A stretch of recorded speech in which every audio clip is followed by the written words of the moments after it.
masas desconocidas que queríamos estimar. Teníamos nuestro operador directo de gravimetría, denotado por la letra F, como la estación que más lejos está, la que menos aporte tiene en las mediciones, la estación 2, al estar más cerca de las masas 1, 2 y 3. Incrementa la contribución en la medición de forma similar hasta la estación 4, que esta estación geométricamente tiene las masas más cerca, y a las masas tener la misma magnitud, se obtiene la mayor respuesta a gamma. Luego comienza a caer la contribución en cada una de las estaciones porque se aleja la distancia geométrica de las masas. Y estos son los outputs de correr esta celda, las masas de prueba y las respuestas que se determinaron a partir de estas masas de prueba. Entonces, como este es un ejemplo, nosotros vamos a generar unos datos sintéticos en los cuales vamos a simular las observaciones. Entonces, generamos nuestros modelos de masa que asumimos como conocidos y estimamos unas observaciones aplicando el operador de modelamiento. Y luego, pues, añadimos ruido gaussiano para simular efectos no deseados en las mediciones. Entonces, en este caso, en esta celda de código podemos establecer los valores que queremos para cada una de las tres masas. Para simular las observaciones, el sigma o el ruido lo podemos asumir constante para todas las estaciones o manual para cada estación. En este caso, en que sea constante para todas las estaciones, acá se puede controlar este parámetro. Y en el otro caso de que varíe para cada una de las estaciones, se puede emplear estos parámetros para cada una de ellas. Y la semilla, recordemos que es para la reproducibilidad de los experimentos, ya que en estas ejecuciones ocurren procesos estocásticos. Entonces, estos serían los resultados de las masas, que en este caso asumimos que conocemos y que son nuestro modelo sintético que vamos a intentar estimar a partir de las mediciones que obtenemos al aplicar el operador de adquisición. Entonces, estos son nuestros datos observados con la desviación estándar de cada uno de ellos. Esta figura la tenemos al ejecutar esta celda de código. Y ahora vamos a invertir el problema a partir de estas mediciones simuladas que obtuvimos a partir de un modelo sintético, y al añadir ruido vamos a estimar el modelo que produjo estas observaciones. En este caso, pues ya sabemos la respuesta, entonces podemos comparar el error respecto a este modelo. Entonces, lo primero que todo es vamos a definir la función objetivo que vamos a minimizar. En este caso, son las predicciones, las observaciones predichas que se obtienen al aplicar el operador de adquisición respecto al modelo que se está reconstruyendo, y observaciones que medimos en campo, que son las que simulamos previamente. Adicionalmente, también tenemos la desviación estándar. Esta desviación estándar lo que hace es penalizar. Si es una desviación estándar muy grande, significa que hay bastante incertidumbre a partir de esos datos, entonces esos datos no se ven tan penalizados. En cambio, si la desviación estándar es muy pequeña, esos datos pues, son confiables, la penalización es menor. Entonces, recordemos que vamos a usar el método gradiente descendiente, donde el gradiente nos indicaba la dirección de máximo ascenso por la función objetivo. Entonces, nosotros queremos movernos encontrar un modelo que minimice esta función, y para ello podemos movernos en la dirección contraria al gradiente para ajustar el modelo. Entonces, por reglas de la diferenciación, obtenemos esta expresión para el gradiente, que es la derivada externa por la derivada interna, donde la derivada interna está por esta expresión, la constante de gravedad por la profundidad por la distancia al cubo a las masas.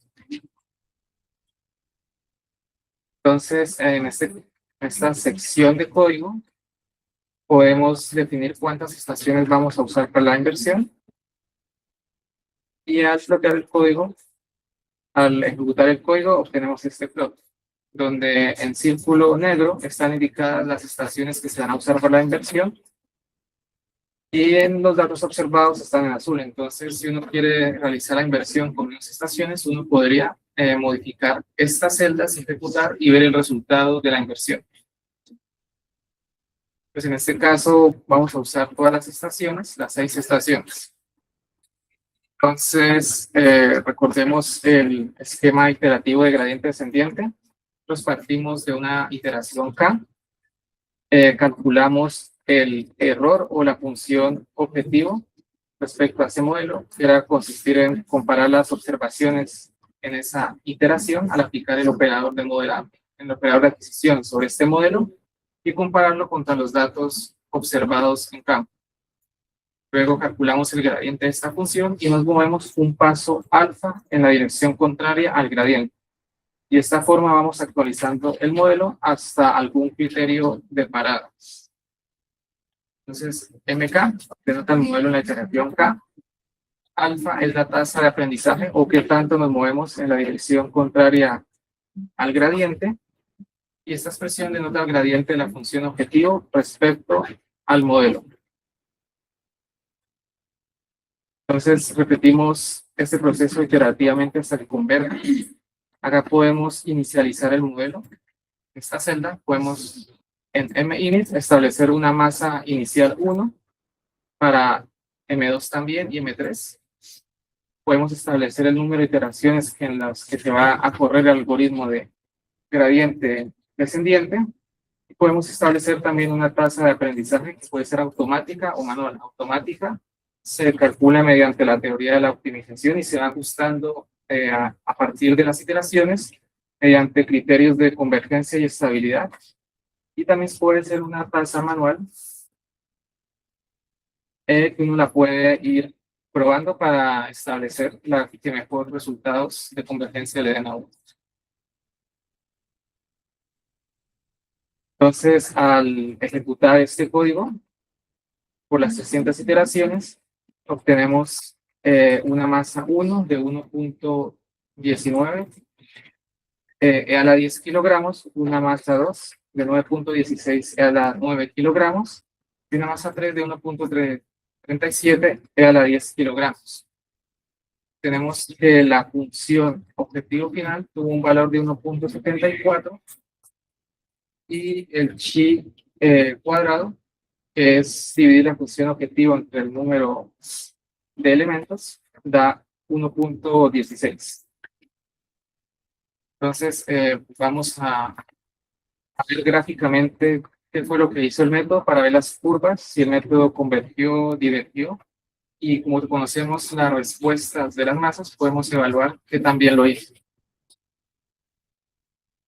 En este caso vemos al plotear esta celda, vemos cómo varía la función objetivo a lo largo de las iteraciones.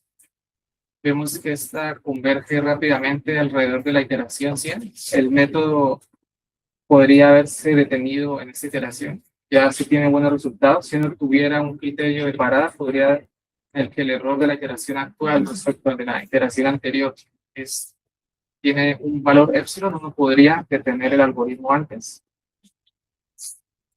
Y aquí también podemos ver la evolución de las masas del modelo. En este botón, en este checkmark, nosotros podemos seleccionar si ploteamos las masas verdaderas para hacer la comparativa. Y al ejecutar la celda, obtenemos este plot, donde en línea punteada se encuentran las masas verdaderas, M1, M2 y M3, y en la línea continua se muestra cómo evolucionan estas masas a lo largo de las iteraciones. Entonces, como se observa, la masa M3 se acerca bastante a su masa verdadera, sin embargo, pues, por los efectos del ruido, no llega a converger a esta. De forma similar sucede con la masa número M2. Parte de su valor inicial en 0 y al final converge más o menos cerca a la masa verdadera, que es 0.8. En cambio, la masa número 1, la masa estimada, es mucho mejor, llega casi al valor de la masa verdadera. Entonces, en este caso, pues vimos que tenemos un problema en el que tenemos 3 incógnitas y 6 ecuaciones. O sea, no es un problema subdeterminado. Sin embargo, por los efectos del ruido, se dificulta hacer una inversión correcta de las masas o los parámetros de este modelo.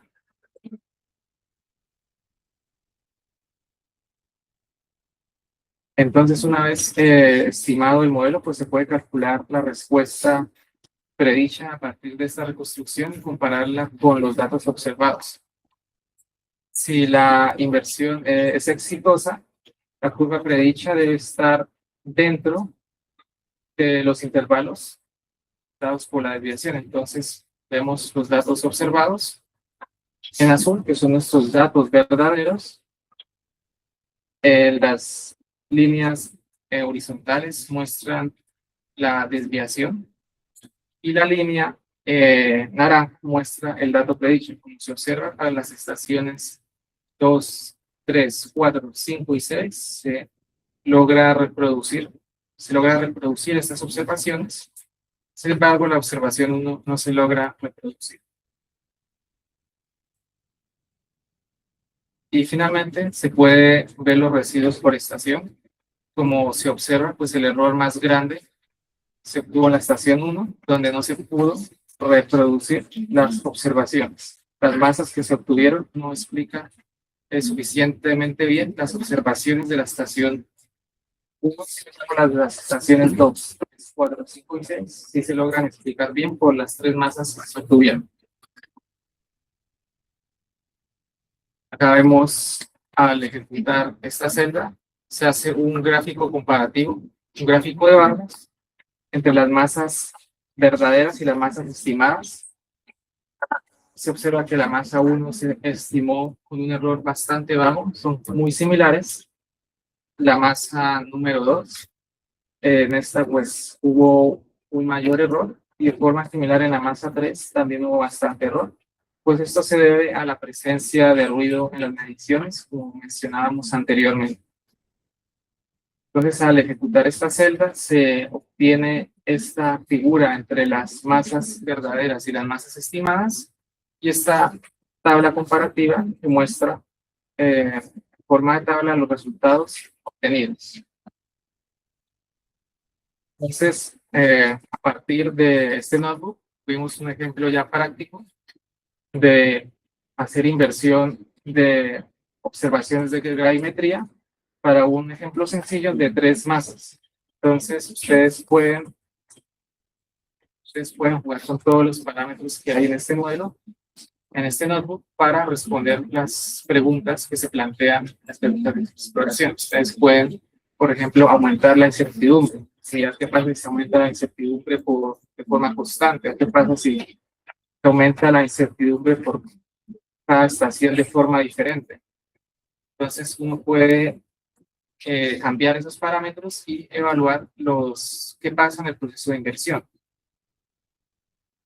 También qué pasa si se aumenta la profundidad o si se usan profundidades diferentes. Entonces, todos estos parámetros uno los puede evaluar en este notebook para ver cómo se comporta este proceso de inversión.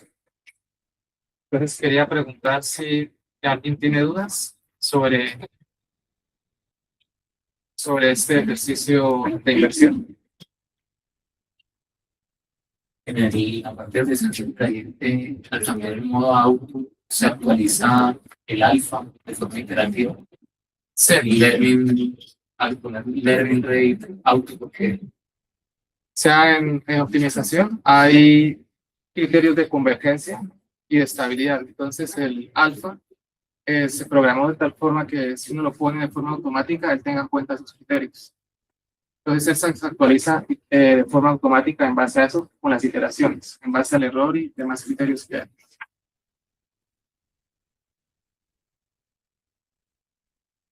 ¿Es como hacer un gradiente conjugado o algo así? ¿O no? No, son como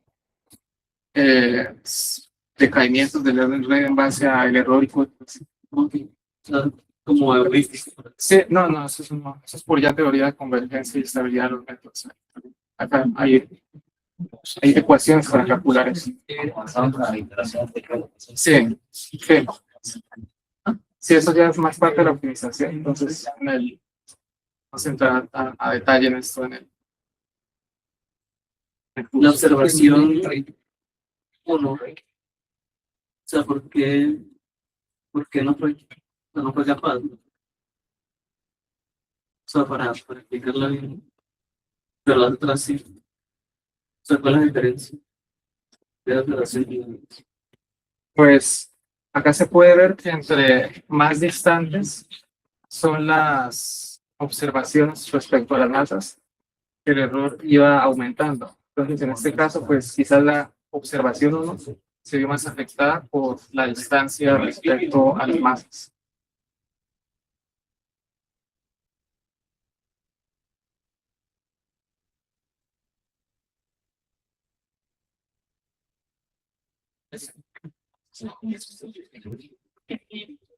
Dice Joana Nevito, por la tendencia de las curvas de evolución de estimación de masas, punto 13, se podría pensar que a mayor número de iteraciones podríamos acercarnos más al valor verdadero de las masas. En este caso, como se observa en esta gráfica, se puede ver que las curvas aún no convergen totalmente. Uno podría agregar más iteraciones y hasta que la tendencia se aplane. Entonces, uno podría agregar otras 50 iteraciones y ver qué pasa con las masas estimadas, porque se observa que la tendencia aún tiende a, aún tiende a moverse, o sea, no es una línea constante, aún tiene pendiente, entonces con más iteraciones puede que el ajuste sea mucho mejor. Y dice Cristiana 3, se pueden utilizar con datos de un acelerómetro o con una app para hacer un comparativo con un gravímetro proporcional a uno low cost. Sí, pues si te refieres a cambiar los datos de entrada, Cristian, sí, claro. Digamos que el planteamiento del problema de optimización seguiría siendo el mismo.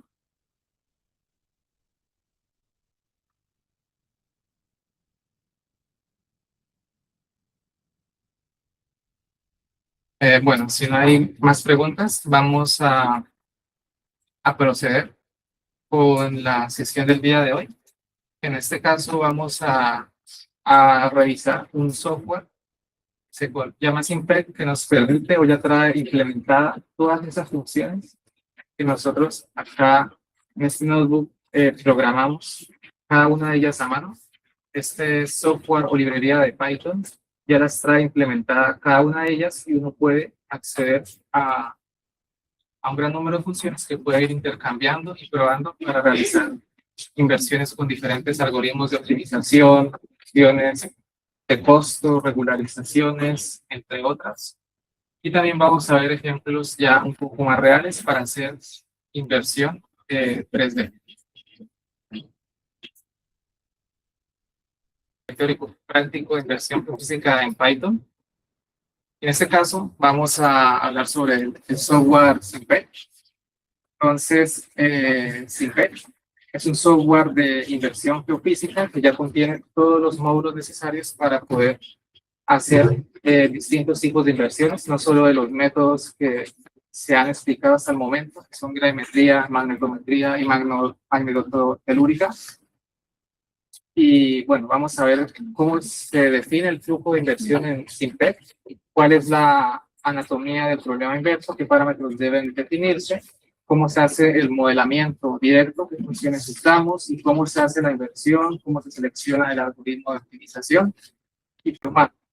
Es decir, esta inversión es consistente con los registros geológicos que hay en la zona, o sea, es una inversión que tiene sentido geológico. Y para finalizar, vamos a ver dos notebooks en Colab. Entonces, vamos a ver Simpec y tres características de esta librería. Entonces, primero que todo, Simpec es una librería de código abierto que, a diferencia de los otros software que son licenciados sin ver la salida. De forma similar, pues está la simulación numérica. En este caso, Simpec trae muchas herramientas para hacer la discretización de la Tierra en mallas que definen el dominio que se van a tratar para la inversión. También tiene la simulación o de propagación adelante, el forward model que hablamos la vez pasada, que es aplicar el operador que contiene la física al modelo para simular observaciones. Y también tiene como tercer módulo la parte de la estimación de los parámetros que corresponde a la inversión. Tiene arquitecturas iterativas, tiene bastantes métodos de optimización clásica y bastantes funciones de regularización para nosotros hacer la inversión a partir de nuestras mediciones tomadas en campo.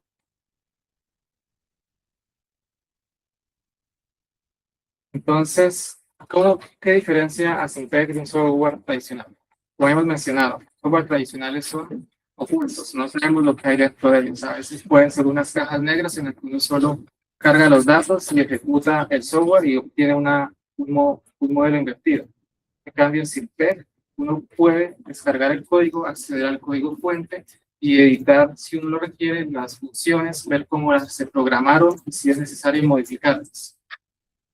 El alcance de los software tradicionales es rígido. Hay un software, digamos, para un tipo de métodos, hay software para otro tipo de métodos. En cambio, en Simpec es multidisciplinario, como vamos a ver adelante, está programado de forma general y se puede utilizar para diferentes tipos de inversiones, por lo que está realizado con una estructura orientada a objetos.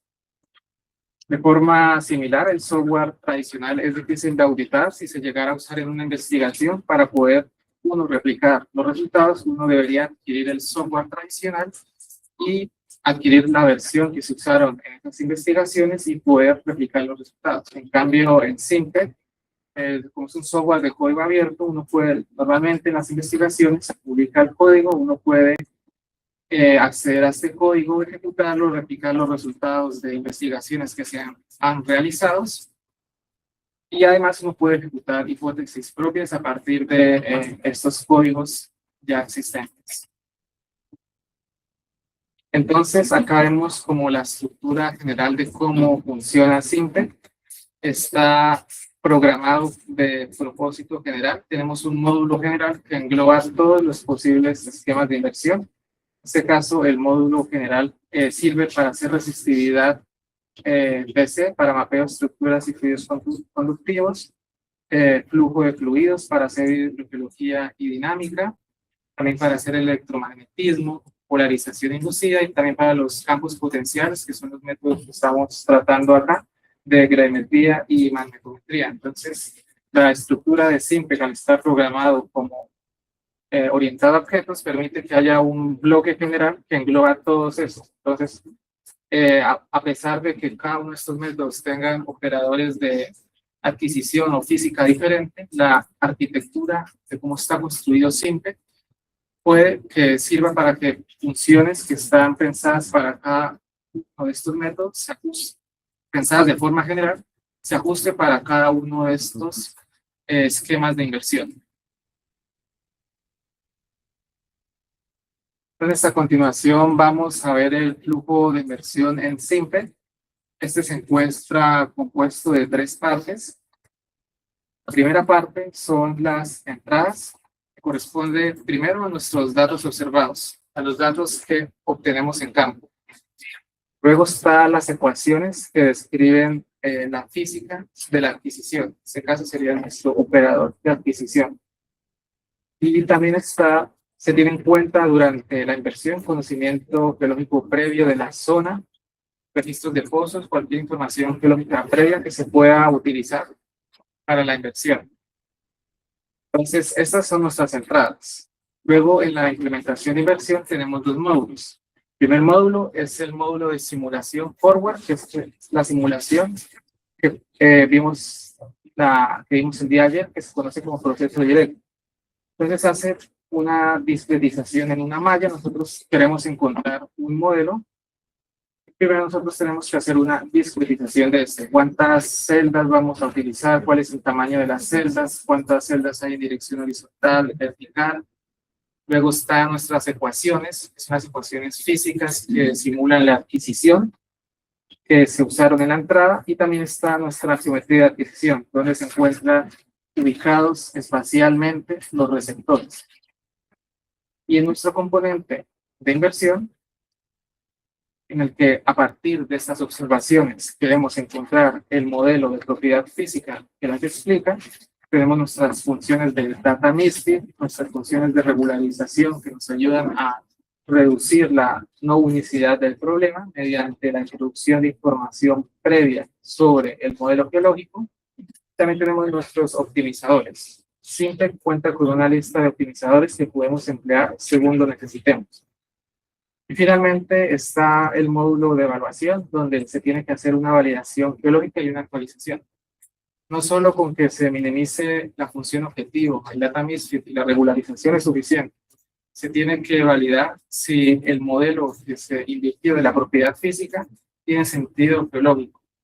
Y como se observa, pues hay una flecha. En el caso de que pues, no funcione o no tenga sentido geológico, uno puede cambiar los parámetros de entrada o las componentes de inversión para obtener un nuevo modelo. Entonces es un esquema de flujo iterativo. Entonces, el modelamiento en Simplex. Como mencionábamos anteriormente, tenemos nuestra geometría, tenemos nuestra malla. Nosotros vamos a discretizar, vamos a crear una malla del modelo que queremos invertir de la propiedad física. Pueden haber mallas sensoriales, que son mallas de tamaño constante, o mallas de árbol, tree mesh, que en el tamaño no es uniforme. Eso depende del tipo de problema que uno vaya a resolver.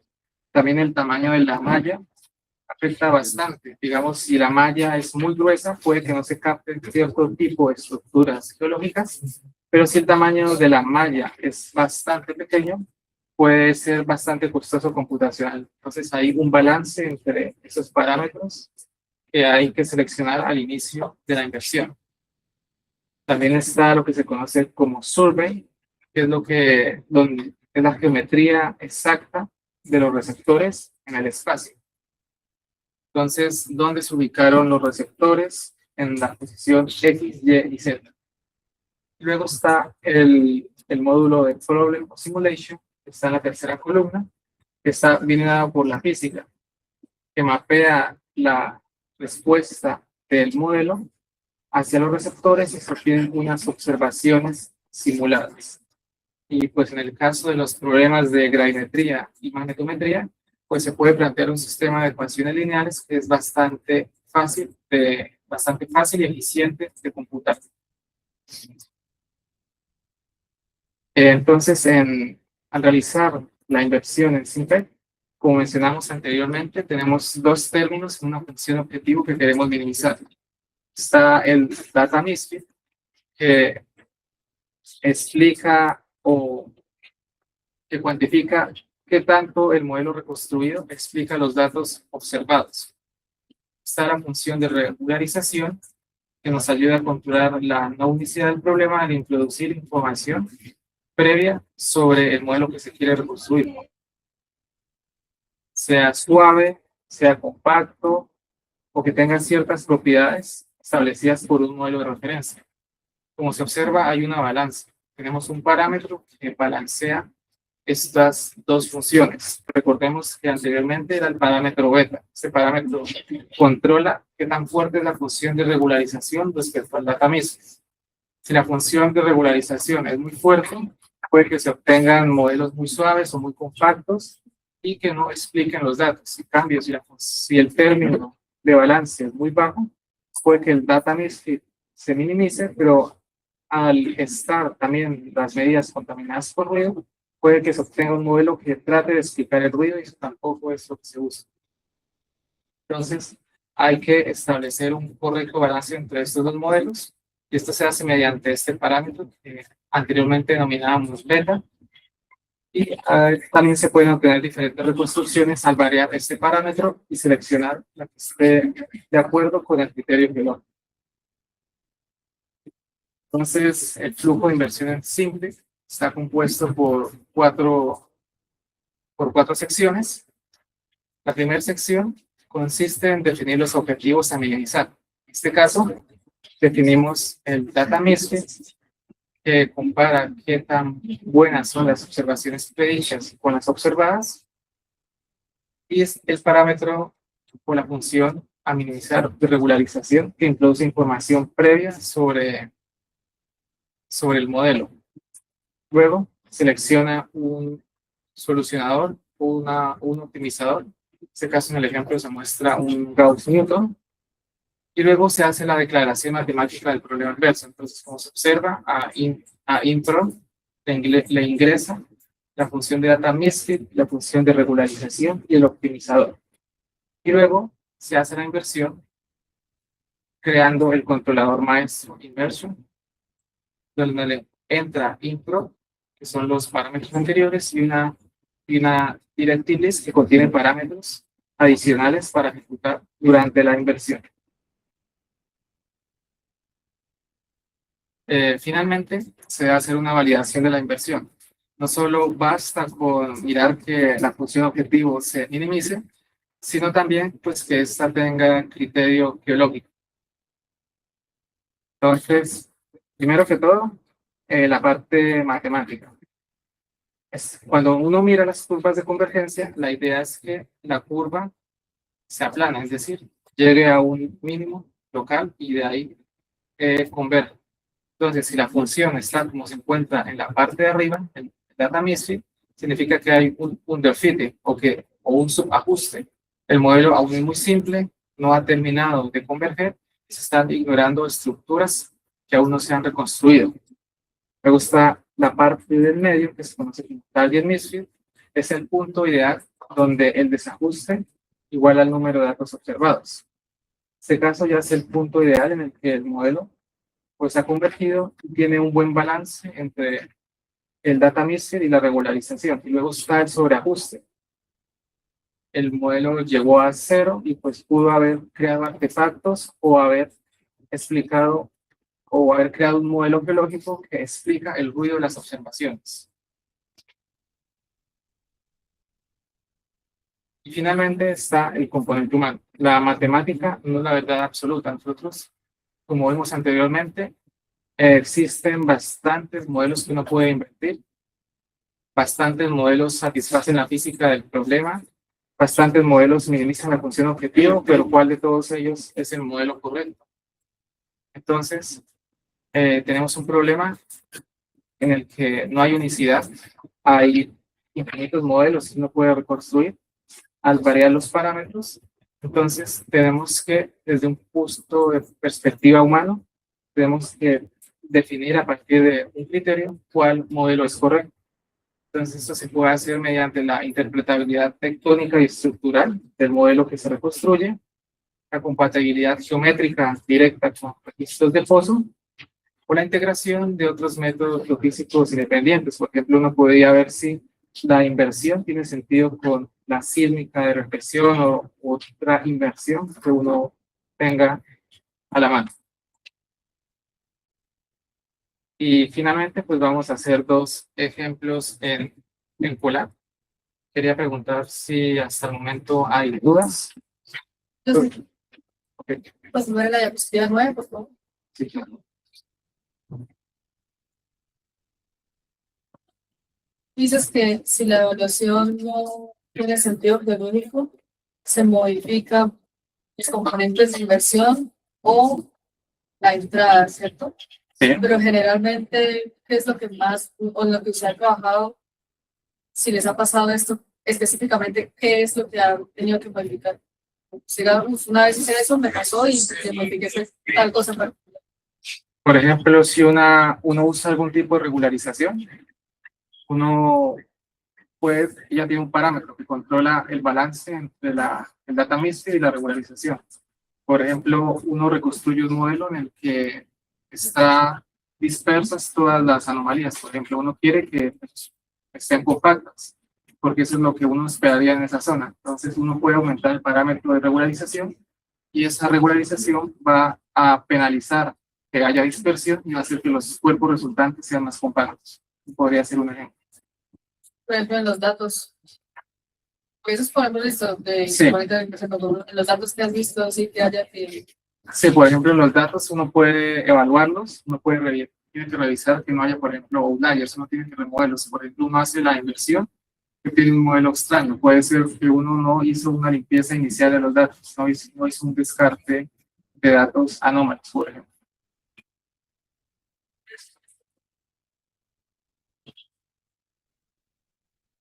Yo tengo otra pregunta. En la última, en la diapositiva 14, ya lo que tenía que decir. No creo que la vas a duda si más. Gracias. En la última parte dice integración de otros métodos físicos independientes, es decir, que resistividad. ¿Cómo comparan? Son físicas diferentes, ¿no? Los mecánicos, ¿no? Por ejemplo, perturbaciones electromagnéticas, ¿cómo se hace para...? Pues más que todo es como el criterio experto, ¿no? Entonces, por ejemplo, pues voy a ponerlo con el caso de los datos que adquirimos en Cerro Chino, donde pues uno tiene el ground truth. Pero eso es un volcán, entonces, digamos, hay grupos de geólogos que saben cómo debe dar eso. O sea, sabemos que, por ejemplo, no puede dar un cuadrado, no sé, estoy diciendo cosas de cuadrado. Sabemos que tiene que dar un domo, sí, que es una estructura, sí, que es donde por donde sale el agua. Entonces, lo que nosotros hacemos es que, por decir, hacemos la inversión de los datos de gravimetría y comparamos con datos de magnetometría, donde se esperaría que no tenga la misma forma, pero al menos las estructuras deben ser compatibles. No puede ser que aquí aparezca un domo y allá no.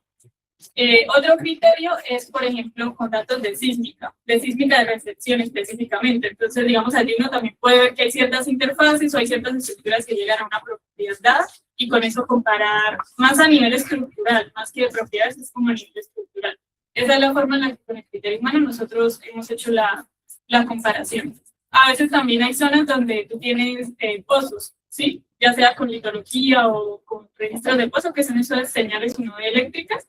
Entonces, con eso uno también puede verificar, que pues aquí hay un contraste, entonces en el registro aparece un pico, pues acá debería aparecer en alguna estructura. ¿Sí? Entonces, es más desde ese punto de vista. Gracias. Bueno, y ahí también hay otras que no es desde geológico, sino ya la inversión conjunta, ¿no? Que por decir, tú tienes datos de dos tipos de sensores y entonces haces la inversión optimizando ambas variables. Entonces, esa es otra forma de comprobar que las dos sean consistentes entre sí. Y pues sí, entonces quiere decir que el modelo es acorde a lo que nos esperaría encontrar.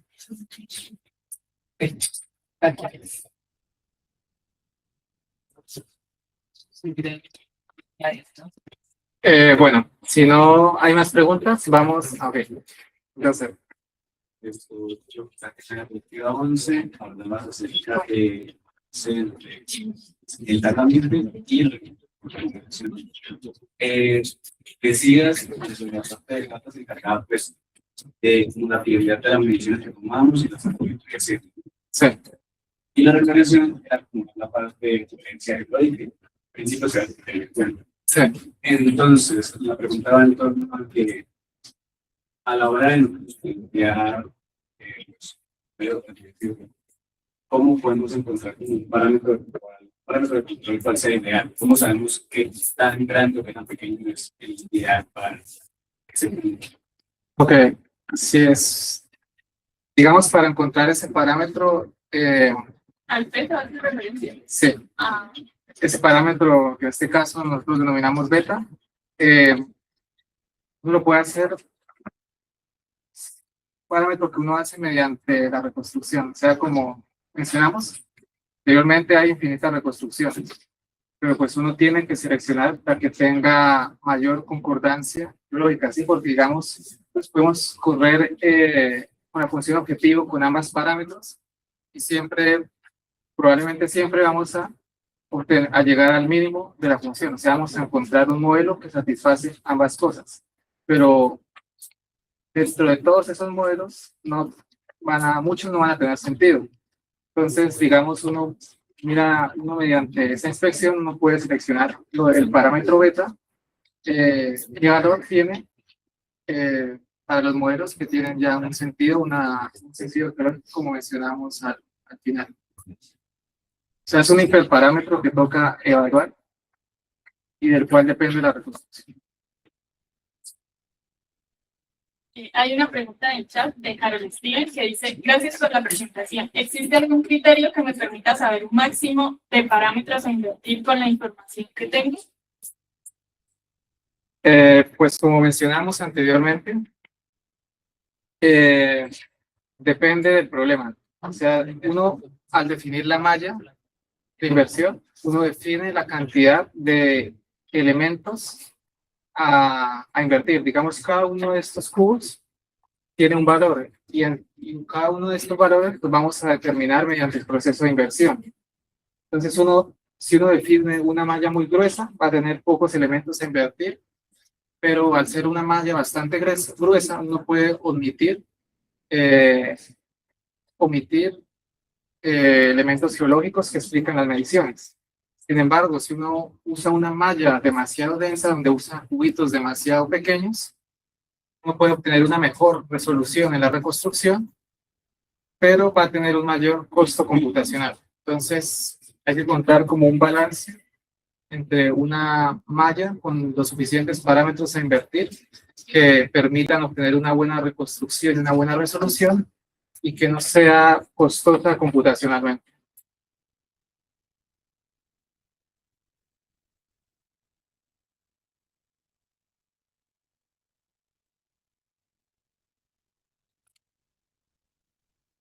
Bueno, entonces a continuación vamos a volver del curso. Entonces, por favor, vuelvan a escanear el código QR y vamos a descargar. Perdón.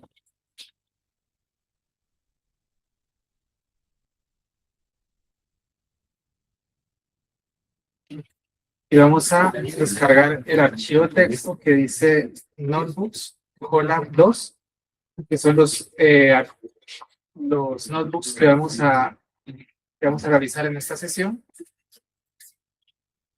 También vamos a descargar el archivo de topografía.txt y el archivo de estaciones de gravimetría.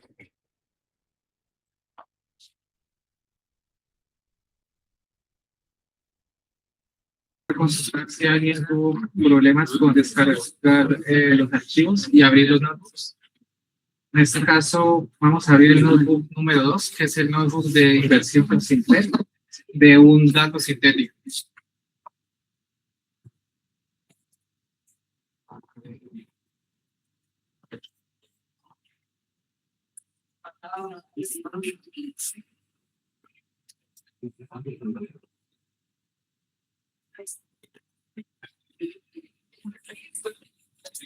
Entonces, en este notebook,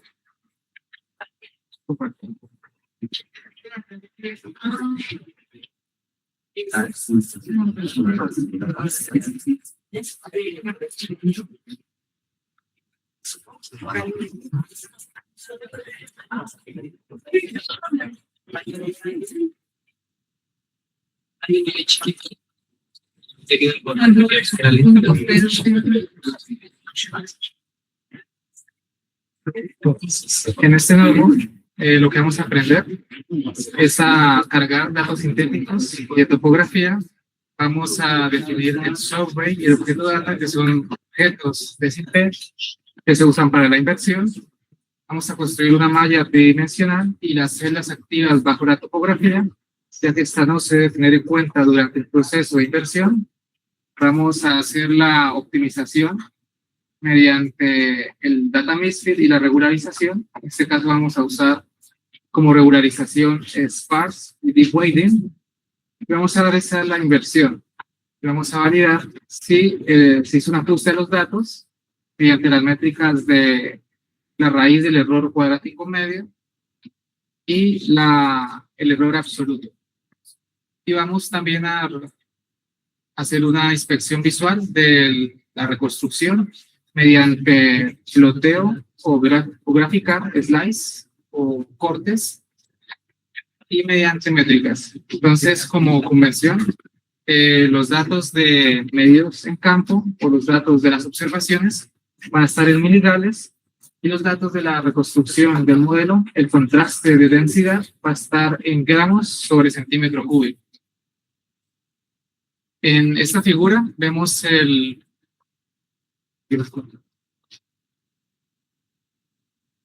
ok, entonces Luis, en el Drive están estos archivos. En el archivo Notebook Colab 2, el primer link corresponde al caso de inversión sintética.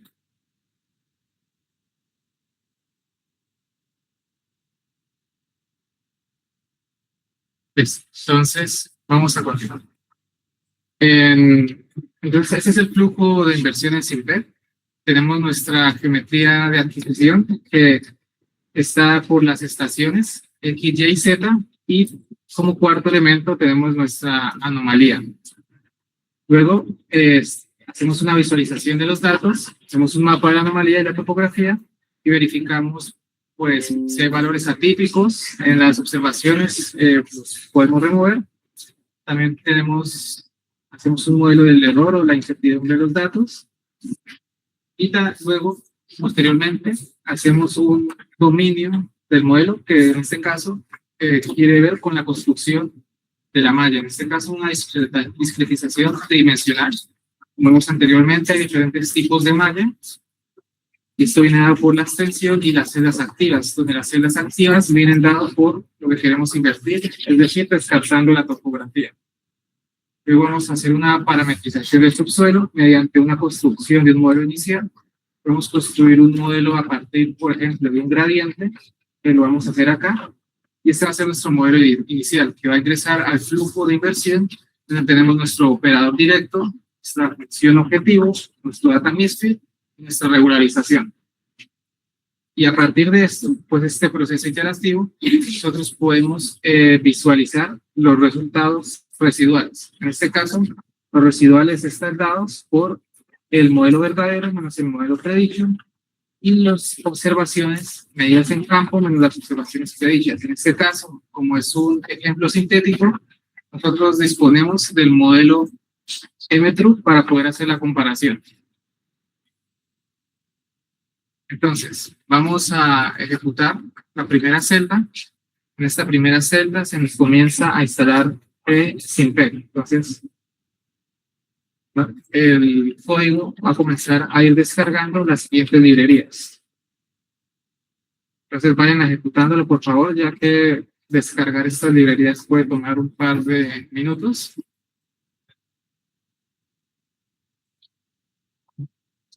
Entonces, mientras se van instalando las librerías, sigue la parte de la importación. Esta celda, al ejecutarla, se van a importar todas las librerías necesarias que se van a usar. Se van a importar NumPy, Simpec, Pandas, librerías de visualización, entre otras.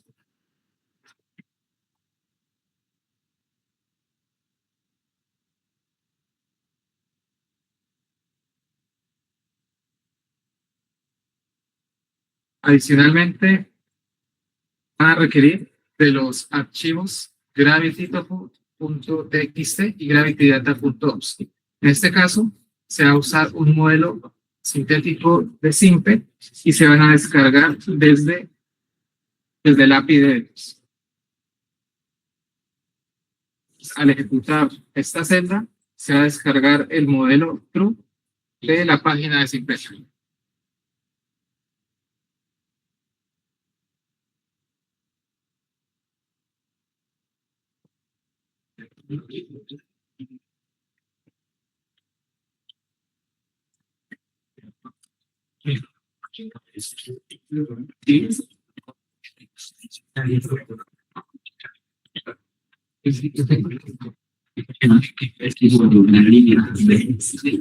Me confirman si pudieron descargar Simpec y correr hasta el momento las celdas donde vamos.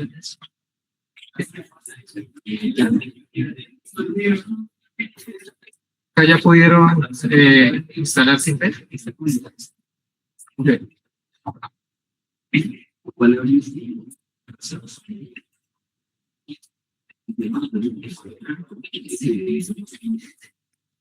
Ok, entonces procede. Entonces, al ejecutar esta celda de código, lo que se va a hacer es que se van a descargar los datos del modelo sintético y nos va a imprimir un resumen de los datos. Entonces, de topografía.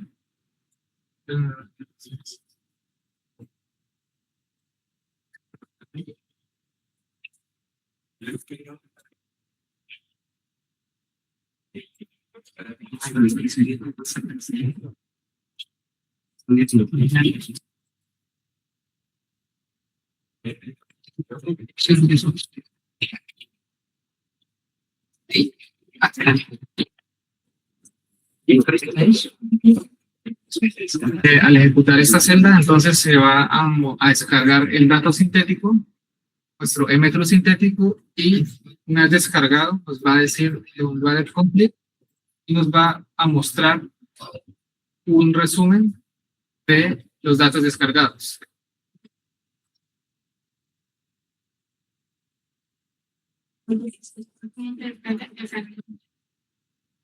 Pues está saliendo el error, sí, sí. O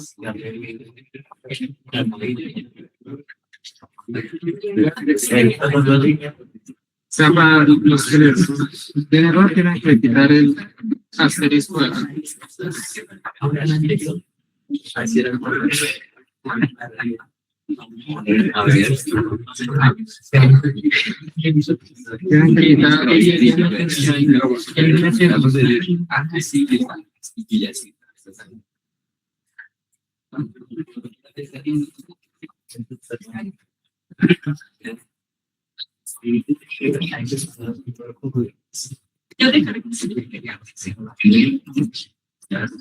Sí, ya lo tengo todo ejecutado. No, sí, sí. Ok, entonces, de topografía, como vemos, tenemos 1681 puntos. Y estos puntos corresponden a las coordenadas X, Y, Z. Y de datos observados,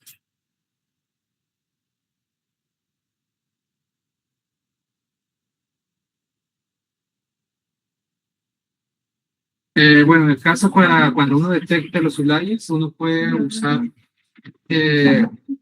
seleccionar la fila que va a quitar y mediante bandas uno puede removerlo.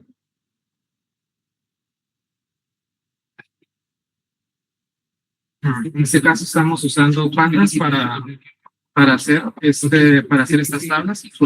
Con esta misma librería uno puede entrar a el data frame y remover el punto deseado según el criterio que uno haya usado para la determinación de los outliers. Bueno, a continuación, pues en este...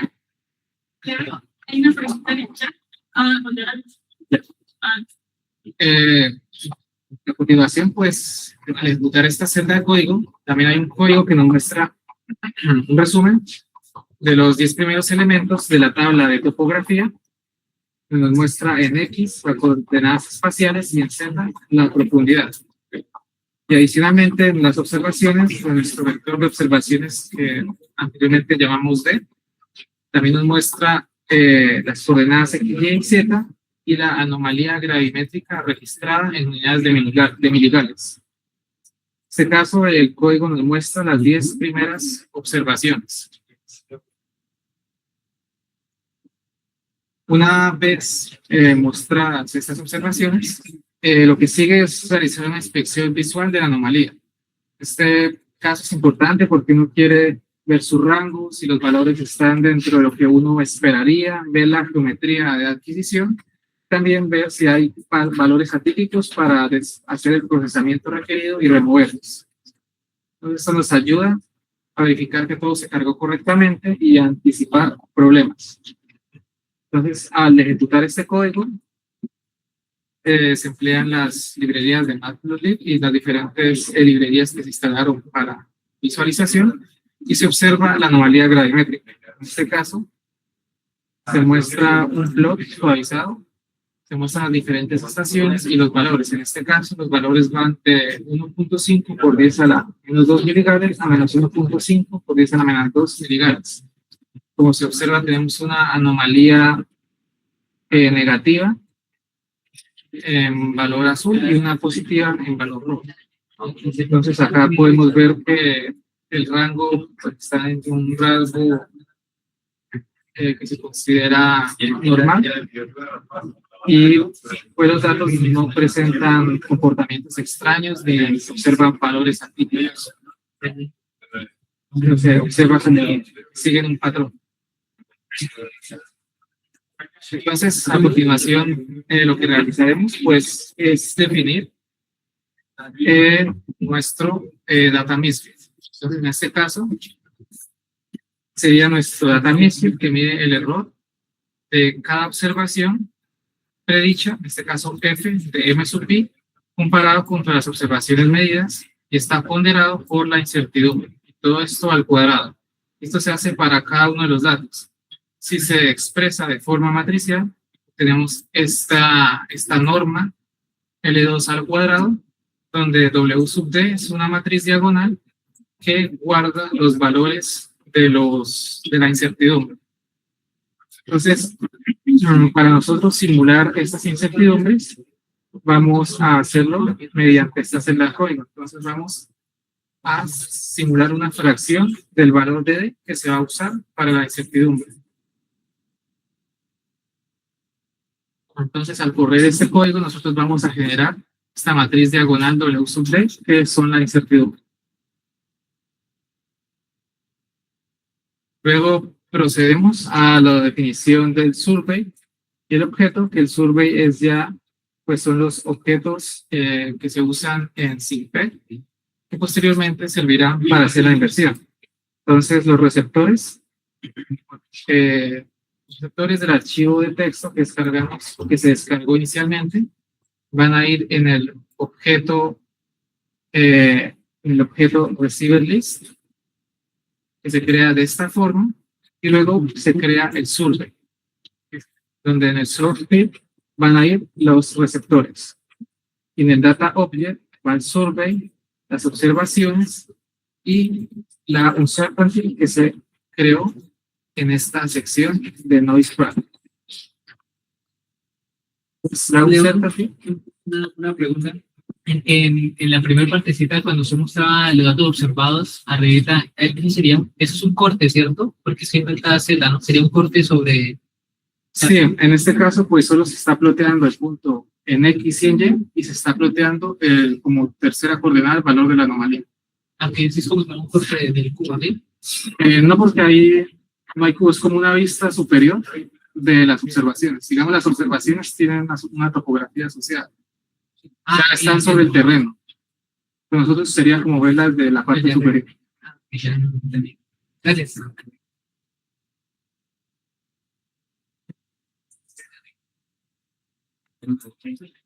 Entonces, al ejecutar esta celda de códigos, guardamos nuestro survey, nuestro data object lo usaremos para la inversión. Adicionalmente, vamos a hacer la discretización del modelo que vamos a reconstruir. En este caso, pues SIMPEG proporciona varios tipos de mallas. En este caso, vamos a usar una malla Tensor Mesh, que es una malla constante, una malla de valores constante. Entonces vamos a usar celdas finas para la zona central. Vamos a usar un padding hacia los bordes para reducir efectos de suavizado en las fronteras del modelo. Entonces, estos son los parámetros que vamos a usar. DH es el tamaño del cubo. En este caso va a ser cubos de 5 por 5 por 5. Las celdas de padding van a ser 5 celdas de padding en los extremos. Van a ser 40 celdas de tamaño 5 por 5. El padding rate indica las celdas de padding que tanto decrecen. Y ese es el número de padding en la otra dirección, en la dirección Z, y las celdas en la dirección Z. Serían 40 celdas en las direcciones X y Y, en la dirección Z serían 15 celdas. Y al ejecutar este código, se va a crear nuestra malla que vamos a usar con la inversión, con los parámetros que nosotros establecimos.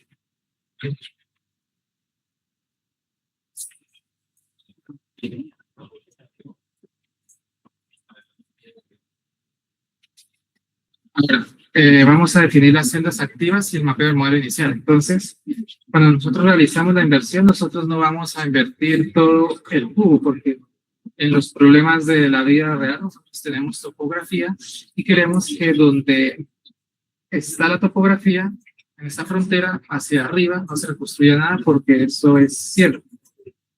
Entonces, lo que se hace en estos flujos de inversión es eliminar la topografía de la inversión. Entonces, vamos a seleccionar en la celda anterior, se nos creó nuestra mesh, y nosotros tenemos nuestra topografía de los datos descargados.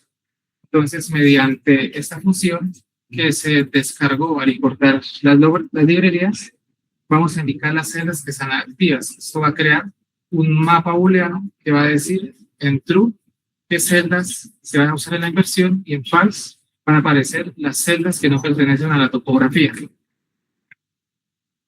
Y en NC podemos calcular el número de celdas que se van a usar durante la inversión. Se hace una suma de los valores totales. Los valores booleanos en Python verdaderos tienen un valor de 1. Entonces, NC nos da la cantidad de celdas activas durante la inversión.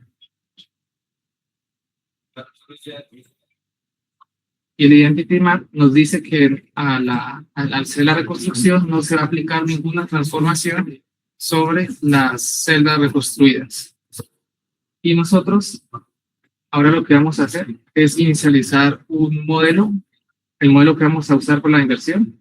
En este caso vamos de momento a crear un modelo de ceros. Entonces creamos un vector de ceros con NumPy de tamaño NC, que son las celdas activas. En esta celda podemos ver un corte con la topografía y mostrar las celdas activas. Entonces, con Slice, Yellow, uno puede seleccionar el corte en Y a visualizar. Y en color negro, se van a mostrar las celdas activas. En color blanco, se van a mostrar las celdas que no están activas. Y también se observa la discretización que se usó para crear la malla, que son las celdas que están en los cuadrados. Entonces, como se observa, en negro tenemos la topografía, tenemos también nuestra frontera entre lo que se va a considerar y lo que no se va a considerar en la inversión.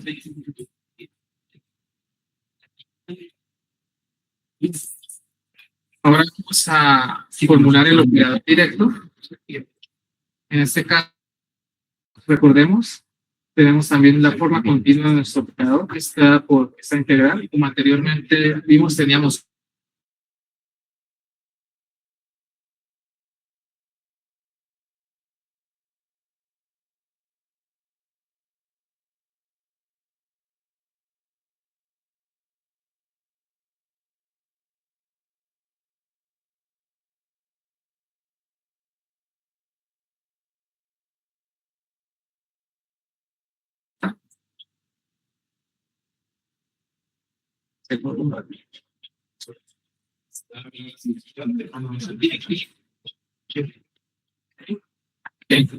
M son el contraste de densidad, en este caso de las celdas activas, es el vector que calculamos ahorita y que filtramos por la topografía. Eliminamos las celdas que no deberían estar activas, que es nuestro operador directo, que contiene la física, que nos lleva del modelo a las observaciones.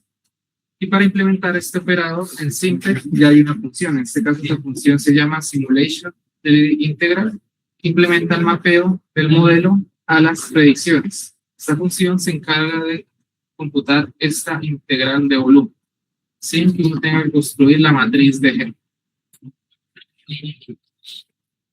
Entonces construimos el operador mediante la función Simulation Integral, toma el survey, la malla que calculamos, el modelo que arriba seleccionamos que se va a realizar una transformación sobre el modelo que va a reconstruir. Y las celdas activas son los índices que tuvimos ahorita, que es nuestra máscara. Luego, al igual como vimos en el flujo, en las diapositivas del flujo de inversión, nosotros definimos ahora sí nuestro data misfit. En este caso, pasamos nuestro data object y la simulación, que sería el forward model. De esa forma podemos calcular el data misfit.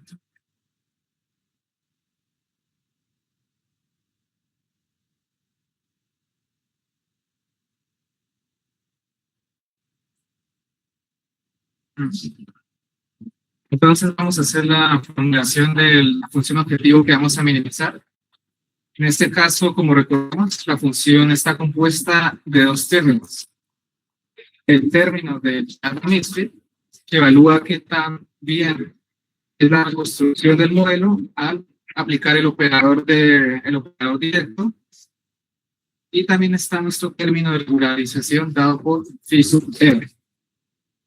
Y tenemos nuestro parámetro beta que controla el balance entre estos dos términos. Entonces, una función de regularización de forma general en simple tiene todos estos términos. Uno los puede controlar si los quiere tener en cuenta todos o no. Tenemos por cada uno de estos términos, tenemos un coeficiente alfa que da un peso relativo entre todos los términos de la regularización. También podemos incluir modelos de referencia, como se observa. Podemos incluir matrices o términos de regularización en cada una de las direcciones, en X, en Y, en Z, y podemos incluir otros términos adicionales dados por espacidad, por ejemplo. Entonces, esto depende de los parámetros que uno le quiera dar a la inversión. Tenemos que dar los valores de alfa y qué regularizadores vamos a incluir. Recordemos que estos regularizadores los debemos usar para controlar la no unicidad y para controlar cómo va a resultar nuestro modelo. Si nuestro modelo va a ser suave, va a tener pocos coeficientes, va a tener anomalías compactas, entre otros.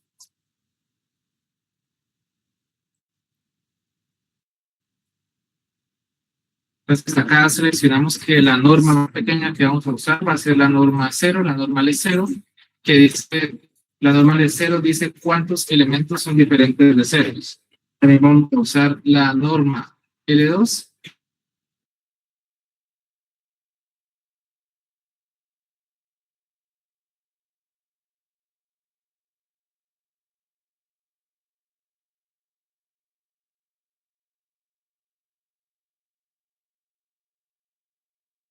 Entonces,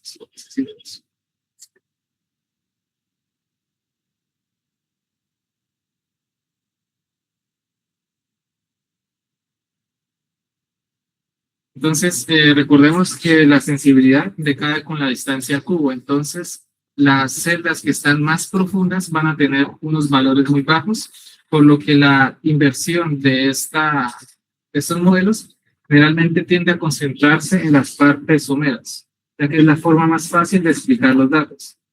Entonces, lo que se hace, normalmente se usa un exponencial, se usa una curva de pesos que sigue una tendencia exponencial y esta asigna pesos con la profundidad. La idea es asignarle a las partes más profundas pesos mayores, ya que esto en el proceso de optimización le da mayor importancia y hace que se reconstruyan las partes profundas. En este caso es el de exponen 2. En este caso, esta función de regularización normalmente se denota por la matriz W. Se usa la regularización sparse. En este caso ya recibe la malla y las celdas activas. Y el mapping, en este caso, que es una identidad. También se usa, en este caso, las normas. Vamos a usar la norma 0 y vamos a usar la norma 2 para las regularizaciones. Sería la norma sparse y las normas L2 para estas 4 regularizaciones que tenemos acá. Y nosotros establecemos los pesos de esta regularización mediante este método. Entonces acá nosotros podemos tunear estos parámetros, podemos decir, no vamos a seleccionar la norma más pequeña 0, sino la norma 1. Las normas de los otros pesos también pueden ser la norma 1 y uno puede también incrementar el step exponent para ver qué pasa. Si uno lo incrementa mucho, pues se le va a dar mucha importancia a los cuerpos de la parte profunda, y también pues uno va a cambiar las normas para tener diferentes efectos sobre la reconstrucción. Entonces uno puede aquí probar qué pasa si reconstruyo usando la norma L0 o la norma L1 o la norma L2.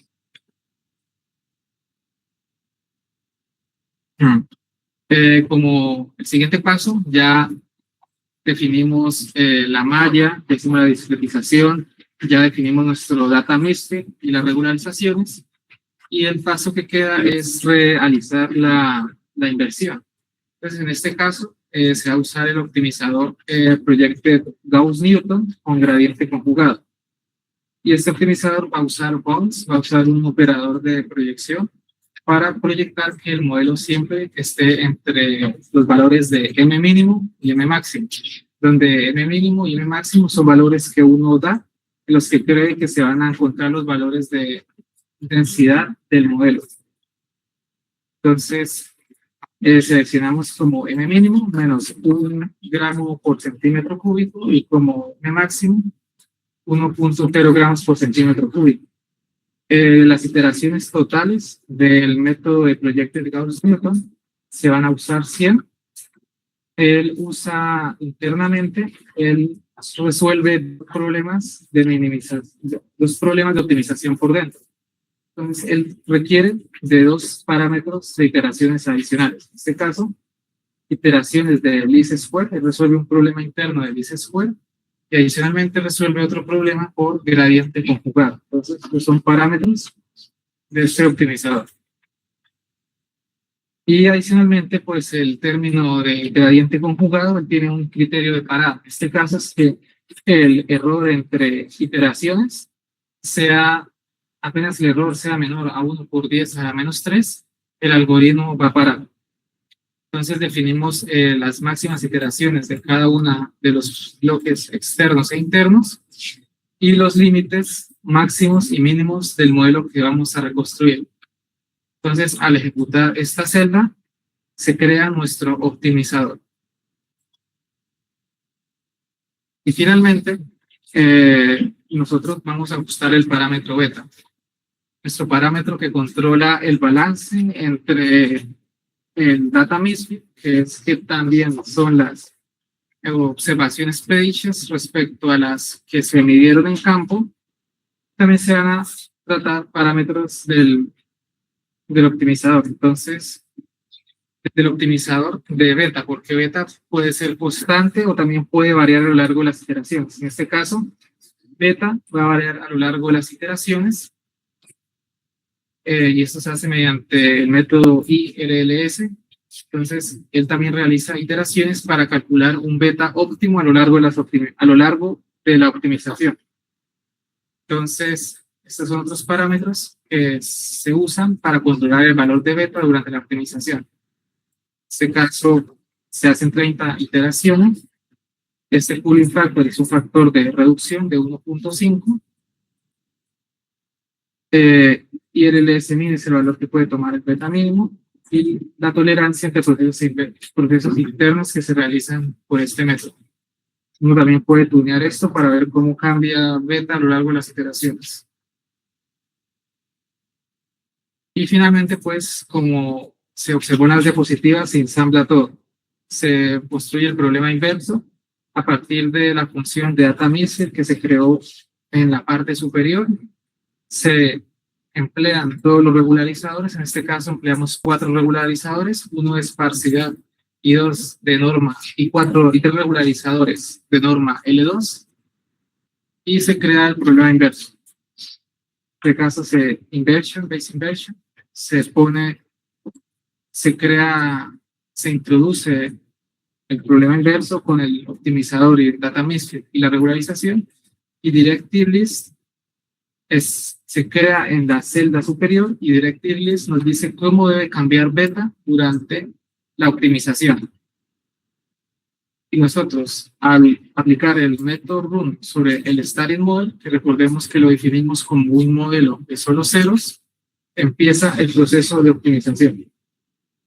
Y pues, al ejecutar esta celda, deberían obtener una tabla de iteraciones similar a esta, donde tenemos cómo cambia beta a lo largo de las iteraciones, tenemos cómo va disminuyendo el data misfit, cómo va disminuyendo los regularizadores y más parámetros de los métodos, como funciones de proyección, iteraciones usadas y parámetros de convergencia.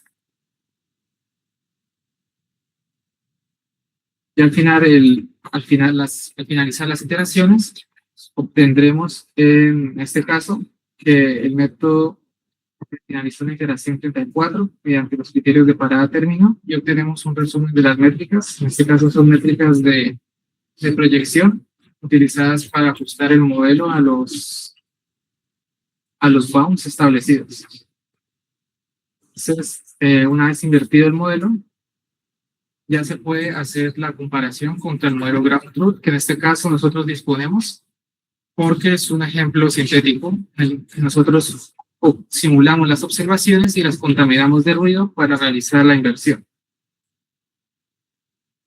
Entonces, al ejecutar esta celda de código, se cargan los modelos y podemos computar también los residuales. ¿Qué tanto nos da la predicción respecto a los datos originales? Los datos observados que medimos en campo, que nosotros simulamos, y los datos predichos que los obtenemos al aplicar el operador directo sobre el modelo invertido. Y podemos realizar la comparativa en términos de error cuadrático medio y error absoluto. Entonces, finalmente, vamos a plotear los datos predichos. En este caso, al ejecutar esta celda, vamos a mostrar los datos que se observaron, nuestros datos de campo.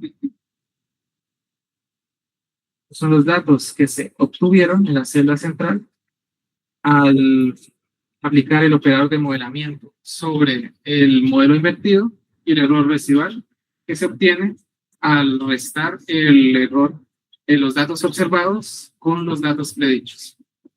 Y como se observa, los datos predichos son bastante buenos, se ajustan bastante con los datos observados y el error es bastante mínimo, que quiere decir que la inversión en términos de data misfit fue buena y logró minimizarlo. Ahora toca ver el modelo invertido. Entonces aquí se hace una comparativa contra el modelo de verdad, que en este caso nosotros disponemos de él porque recordemos que es un ejemplo sintético, y con el modelo reconstruido, que es el que obtuvimos a partir del proceso de optimización, que es el proceso de inversión. Y vamos a usar en este caso barras de colores diferentes para ver las amplitudes de cada uno de los modelos. Y acá, en esta celda, ustedes pueden controlar qué celda quieren plotear. En este caso, están ploteando la celda Y, y en este caso se plotea la celda inicial. Este es el modelo Ground Truth, el modelo de verdad, a partir del cual se simularon los datos. Como se observa, tiene dos anomalías, una anomalía negativa y una anomalía positiva en color rojo. Y como se observa, el rango de valores va de menos 20 gramos por centímetro cúbico a 0.20 gramos por centímetro cúbico. Y el modelo reconstruido que explica las observaciones medidas o simuladas, como se observa, tiene primero que todo una amplitudes diferentes, es 0.14 veces menor, están en los rangos de entre 0.06 y menos 0.06 gramos por centímetro cúbico, y como se observa, de cierta forma logra captar los cuerpos. Sin embargo, pues estos son bastante suaves, bastante dispersos, y incluye parte de la superficie que no existe. Sin embargo, logró identificar que hay un cuerpo positivo y un cuerpo negativo. Entonces, se puede decir que el resultado de la inversión fue bueno, debido a que logró encontrar los cuerpos que existen, pero también fue malo porque no logró encontrar la densidad de estos cuerpos. Finalmente, pues queda cuantificar estos resultados mediante métricas. En este caso, el error. Calculamos el error cuadrático medio y el error absoluto medio respecto al modelo original. Y obtenemos que el error cuadrático medio, la raíz de este error, es de 1.27 gramos por centímetro cúbico. El error cuadrático y el error absoluto es de 1.54 gramos por centímetro cúbico. Entonces, en este notebook, pues resumimos el proceso de inversión en Simpec.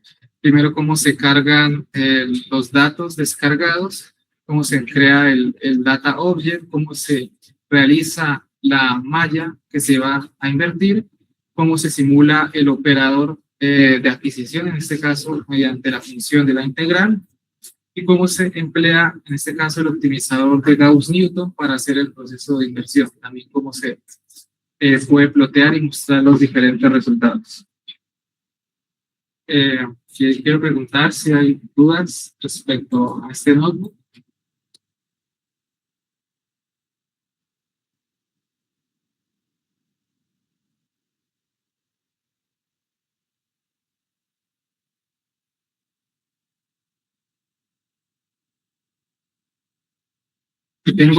Preguntan, si tengo datos observados de un modelo directo usando otras herramientas, ¿podría venir a Simpec a correr solo la parte de inversión? Sí. En este caso, nosotros en el segundo notebook se cargan datos observados de un archivo de texto y se carga la topografía.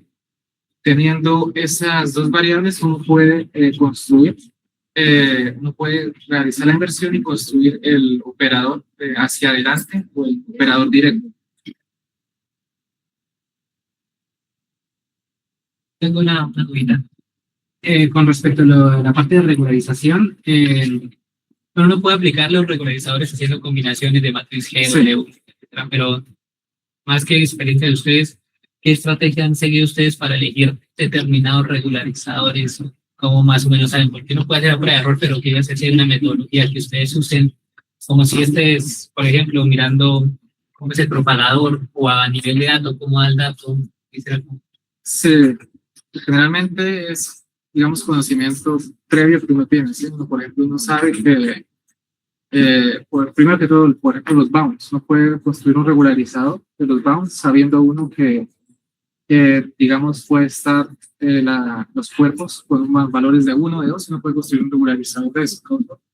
Uno puede decir qué tan esparso, por ejemplo, puede ser la reconstrucción. ¿Va a ser una reconstrucción con muchos ceros o no? Por ejemplo, normalmente uno usa ese tipo de regularizador. Lo otro es que uno, por ejemplo, quiere que los cuerpos sean compactos. Uno puede utilizar gradientes, minimizar los gradientes, por ejemplo, para que salgan cuerpos compactos, para que tengan bordes definidos. Más que todo, yo creo que depende de experiencia y de datos de la zona que uno tenga para realizar la inversión. Si uno sabe qué información previa sobre la verdadera zona, uno puede decir, ok, selecciono estos regularizadores, porque creo que el modelo, según la información que tengo, el modelo debería comportarse así. Eso, entiendo. Ya. Solo una pista que me caigo, digamos, me interesa mucho el esparso. Ustedes es una solución sparse, digamos, en que no han aplicado en este tipo de inversión la solución tipo sparse o en otros métodos. O sea, solo quiero preguntar por la sparse. Sí, digamos, la solución sparse es, digamos, en este caso, en este ejemplo, es muy importante porque si se observa, el background está casi todo en cero. Entonces, uno quiere que el volumen que uno reconstruya tenga muchos ceros. Entonces, en este caso, al emplear acá la norma L2, la norma L0, uno controla que muchos cuerpos van a estar en cero. Entonces, eso como ayuda también a que de forma los cuerpos que uno que reconstruya estén también preocupándose que el background esté bien definido, sino que estén los cuerpos dispersos por todo lado. Gracias.